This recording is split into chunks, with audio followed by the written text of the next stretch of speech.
It is Friday, November the 12th, 2021 at 7:12 p.m. here locally in Southern Oregon.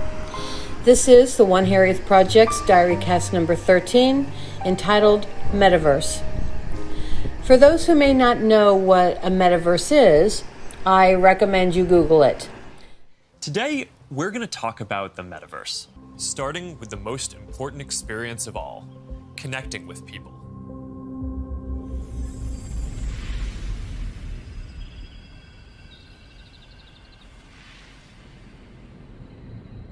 Imagine you put on your glasses or headset and you're instantly in your home space. It has parts of your physical home recreated virtually, it has things that are only possible virtually, and it has an incredibly inspiring view of whatever you find most beautiful. Hey, are you coming? Yeah, just gotta find something to wear.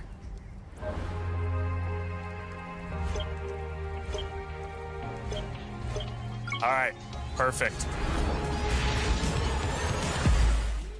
But I can tell you that how it relates to me is that in a metaverse, you are existing in an augmented reality, which is similar to virtual reality, but you're interacting in your 3D world with virtual characters. Now, metaverse to me refers to an augmented kind of reality, but it also has to do with information and metadata. So existing in the standard traditional 3D reality, but in a different way where data is coming to you. Data can be information, messages, unique experiences that are synchronistic and beyond that kind of thing. And the reason I'm calling it that is because that is what has been my reality since Sunday, November the 7th, 2021. I talked about an experience in the 1HP DiaryCast 12 that at the time that I recorded that DiaryCast and had the experience, I was not aware that a few days later it would have even more significance than it did at the time. What I talked about in 1HP 12 was the magnificence, the magic, the majesty, the energetic overtones and visceral moment of wow that I had when I ran into or I came across a giant bull. And I mean giant. It was, according to my friend who owns a dairy farm in Indiana, it was probably between 1,800 and 2,400 pounds. So if you want to go back and listen to that to hear the reaction I had before I actually knew what that experience was a few days later, I encourage you to, because I won't go through the whole thing here. What I will tell you and reiterate is that I was walking up a mountain here in Oregon, and you will see some of the video I took the day I was actually walking up that mountain and hadn't posted yet. I was capturing it to use for this purpose, to post with my next DiaryCast. And you will see far in the distance in some of these shots what appears to be where the land ends and, let's say, the clouds begin. Well, look closely, because if you view where the land ends, what you're actually looking at in many of the cases of this video you're going to be watching here is you're going to be looking at the Pacific Ocean, because it's only a few miles away from where I'm staying, and at this point I was only a mile and a half or so up this mountain road, and it's extremely steep. I had already walked all the way up as far as I could go. I'm trying to get my stamina going so I can make it approximately 2.5 to 3 miles to the top, where I've been told that I can see more than 60 miles on a clear day up to Coos Bay, which is where I stayed before I came here, and of course all the way out to the Pacific, which I've already seen is possible. So I was on my way down when I had this experience with the bull. I was taking video. Some of the video I was taking was actually of, as you will see here, is of brook water running down the side of a gully on the road from the top of the mountain, just downward, because it rains here all the time. And I had heard a trickling, and it was the trickling that got me to start looking for where is this water source. And once I saw the beautiful crystalline water and then how the sun was reflecting on it, it was magical. So I filmed a bit of it. A couple of minutes here, a couple of minutes there. And when I finished filming at this one juncture, again, I'm down in the gully, probably about half a foot down the side of the road, but the gully ends and then a wall of mountain begins, and I'm 5'3", so about where my height ended, the actual ground began, and there was a pasture there. So flush with where that wall of mountain, that wall of dirt ended, is this barbed wire fence. And as I said, again, I'm in this gully, so I'm, my arm is pushed, holding me up on with the mountain wall.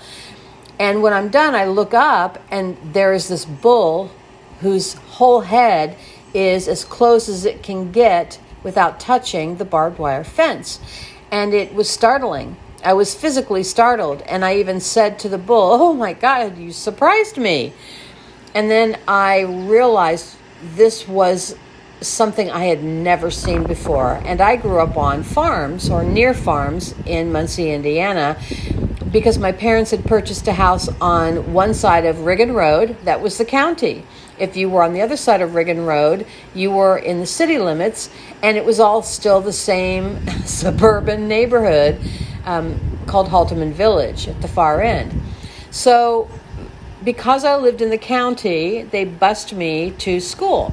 And many of my, I was going to say co-workers, maybe in some respects, many of my fellow students lived on farms. And so I got to meet and spend time with many, many, many cows.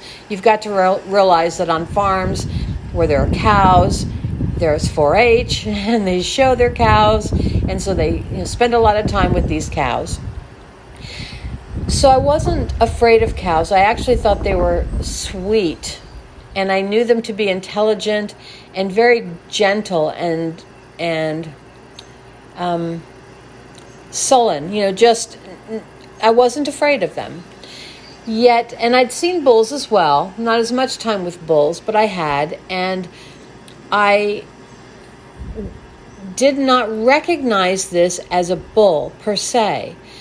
It had the same general shape as a bull, but the thing is, it was huge, and I've never seen one that big. Its head was as big as my torso and really my head, from my head down to, let's say, my belly button. That's how big its head was. It was just huge, and that was its head. The rest of its body was giant, and it wasn't moving or flapping its ears or chewing cud or doing anything in any way to give me an indication of what its mood was. So I felt it was probably in my best interest, and to keep the bull calm, if he was anything but, would be for me to soothe this beast. And that's what I set out to do. I spent the next 5 minutes talking to it, singing to it, and slowly taking steps backwards so that I never turned my back to it, so I could climb out of this gully and back onto the street and, mosey on my way. And that's exactly what I did. But the air permeated with this density, this thick energy feel. It was magical. It was spiritual, as I said in DiaryCast 12. So with that in mind, I was thrilled at the experience of having this spiritual, energetic experience at the hands of this majestic bull, standing above me, looking down at me, and never breaking its gaze. So at one point, I felt like I was looking deep into its soul and it into mine. I continued on my walk down the mountain, and slightly down the road, just a splash, there was a rainbow, probably a 2/3 to 3/4 rainbow, very light. I even had to go, is that a rainbow? So I will try to put that film in somewhere in here, and it's pretty amateurish. It's hard to get rainbows anyway, but that also just moved me deeply because of an experience I had with my mother when she passed, and seeing my first full rainbow in my entire life, and I was 50 at that time. And that had a lot to do with a connection you're going to hear in a moment between my mom's passing and my seeing this bull.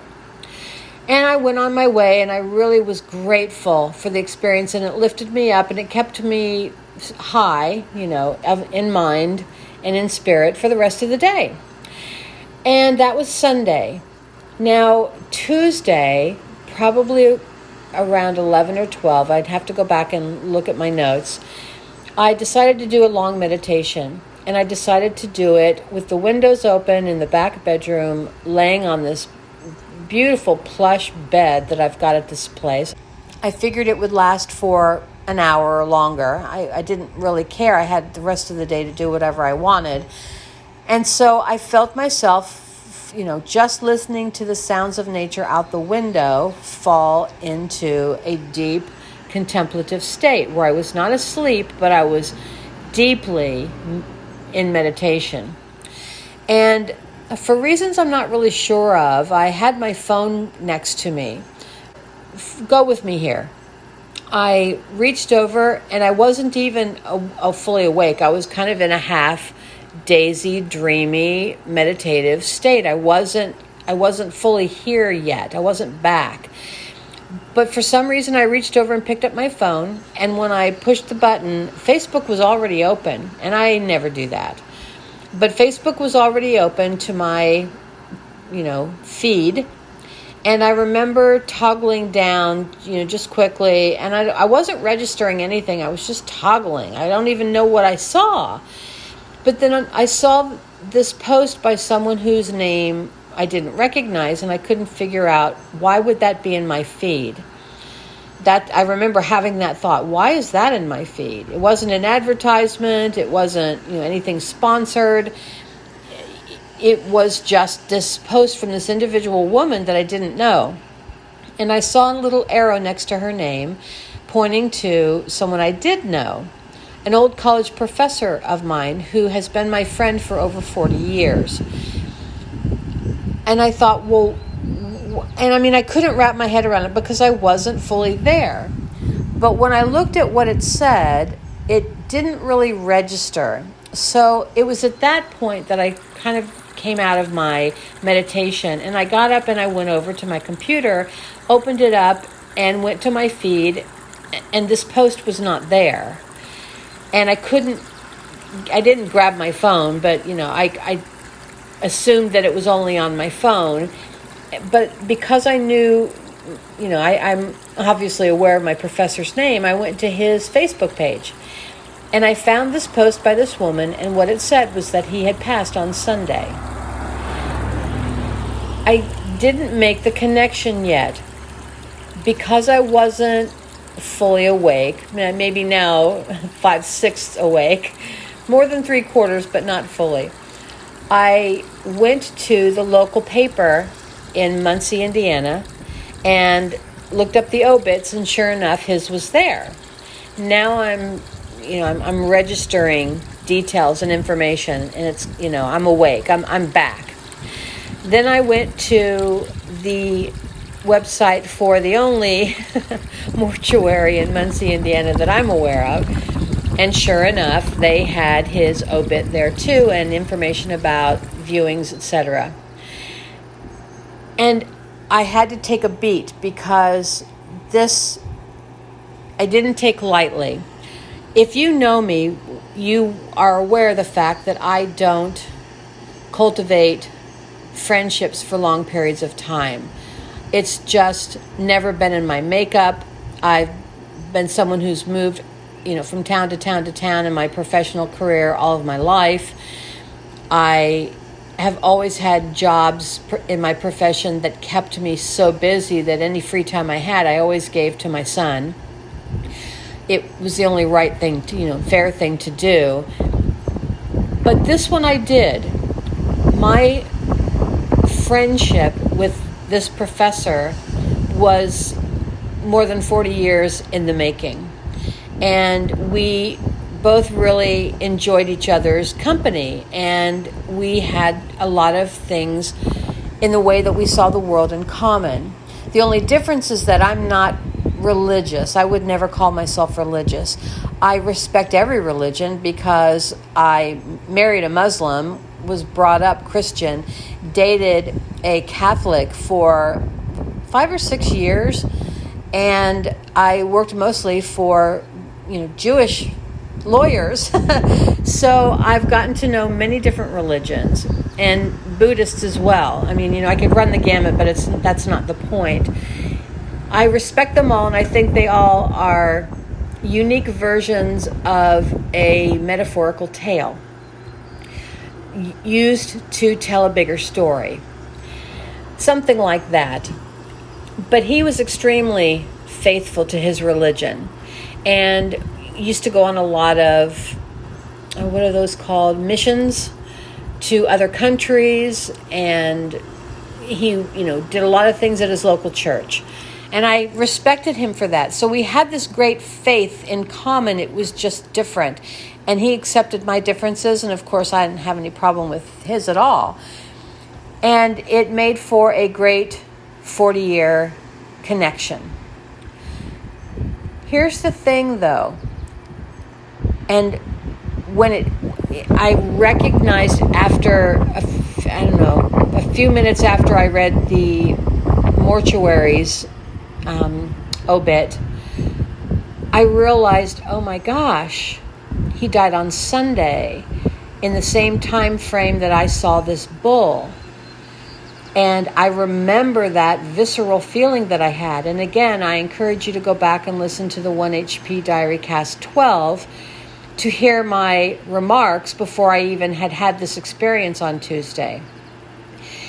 And this is why that's significant. He and I had a pact, and it was a pact that we carried forward from one that I had with my mother. For 20 or more years prior to my mom's passing on May the 26th of 2009, she and I had an understanding that we talked about off and on over the years in fun and, enjoying the process of it, that whichever one of us died first, that if there was more, not if there's a God and what does she look like, or, is there a heaven or a hell? I didn't want to go that specific. I don't think she did either. We agreed on if there's more. And that leaves it open-ended, and it doesn't put our own perspectives on it or expectations on it. It's open. And that way I thought I would, if it's true, it offers more potential. But we never agreed on what the symbol would be. We talked about train whistles because train whistles were my favorite. Or if we had agreed on birds, we talked about robins and other birds. I don't think we ever agreed on what that would be. And when she was in hospice care, I realized, well, here's the moment.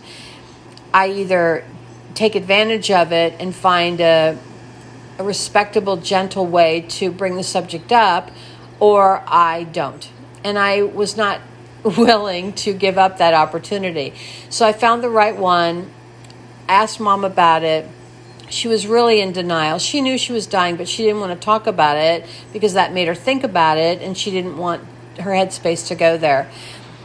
But I asked her if she remembered what we had agreed on, and she said she didn't. And I said, well, would you like to talk about that now? And she didn't want to. So I said, well, why don't we just leave it like this? Why don't we leave it that you will just bring me something beautiful, something so unequivocally beautiful that I can't help but know that it's coming from you. And she goes, okay, Barbie. And she was just grateful to get it over with. And so was I. Not grateful to get it over with, but I felt I'd achieved the goal. I had done it with respect and honor. there was no reason to keep bringing it up. It was either going to happen now or it wasn't. And it did. And it did in so many ways, I don't have any time here to tell you about them. I will also include a link here to, I think it's a 3-part audio series that I did probably within the year after Mom passed. I can't remember. But it's a playlist that I point to from the One Harrieth Project's SoundCloud account. So if you want to hear the story of my mom's passing and some of the things that occurred and how miraculous they were, I mean, truly miraculous, then you can listen to those audios we'll have a link in the description. But of course, being that my friend, the professor, was aware of this, he and I talked about it after it occurred, and I shared with him some of these stories of more that were coming in. And it was really from that point forward that my whole world changed. I began an experience of otherworldliness that I follow today. It was the beginning of the journey that I'm still on today, but I have a more focused goal, or I have in the last 4 to 5 years, and that was to understand whatever needed to be understood and open myself to anything that could help me achieve this, so that I could live in what I was feeling was a new world, a new way of being. And what at first I thought I was supposed to create this for, like everybody. And then what I actually realized during the journey was that it's already there. It's been created. It exists to a degree that is far beyond any individual one of our abilities to comprehend it. And we all experience it with similarity but differently.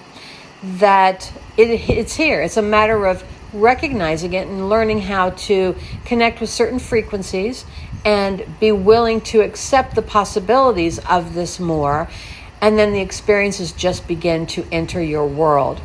So it's finding it and learning how to match frequencies, to connect to these various levels of the more that exists in reality, however you wish to perceive that. He at one point said, "Why don't we do it? I would love to do that with you." But he said, "I'll probably go first, and I would love to be able to give you that same gift of confirmation if it's possible. And I would love to know myself if you go first." And so we decided we would do it. And of course, we had plenty of time to talk about it as well, from 2009 until present day. And what we came up with, what we decided, was that we too would leave it open-ended in this exact same way that Mom and I had. We figured it was easiest because he too loved trains. And because I had mentioned that to him, he said that whenever he would hear a train in Muncie, he would think of me, which was adorable. So I didn't want to make it that. That's too common now for him. And we agreed that it would be something so unequivocally beautiful that if it was he, that I would have no doubt but know it was from him. Or if it was from me, he would have no doubt but know it was from me. And that's what happened on Sunday. I had an experience with a majestic beast locking eye to eye, where it was standing above me looking down, and I felt the flow of energy change. It was moving to a degree that I don't really have words for.